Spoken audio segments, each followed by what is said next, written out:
CM KCR తప్పుడు ప్రచారాలను నమ్మొద్దని BJP state president Bandi Sanjay అన్నారు. పద్మశాలీలు, గౌడ కులస్తులు సీఎం కేసీఆర్ మాయలకు మోసపోవద్దని చెప్పారు. గతంలో ఎల్బీ నగర్లో ఇలానే వరద బాధితులకు 10,000 ఇస్తారని చెప్పి ఆఖరికి తన సంతకం ఫోర్జరీ చేసి అప్రతిష్ట పాలు చేసే కుట్ర చేశారని సంజయ్ గుర్తు చేశారు. మునుగోడు, చండూరులో ప్రచారం నిర్వహించిన బండి సంజయ్ రాజగోపాల్ రెడ్డికి ఓటు వేసి గెలిపించాలని కోరారు.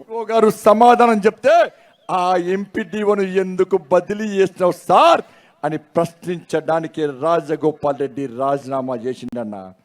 మీకోసం రాజీనామా చేసిండన్న.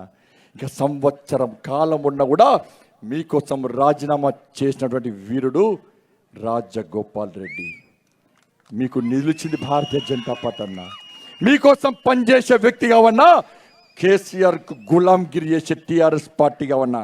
ఏడున్నాడన్నా అభ్యర్థి టీఆర్ఎస్ పార్టీ అభ్యర్థి. మీకు కనబడ్డాడన్న ఎక్కడ టీఆర్ఎస్ పార్టీ అభ్యర్థి. కమ్మిండన్న గంప కింద కమ్మిండన్న కేసీఆర్ రానియడన్నా, బయటికి రాడన్నా.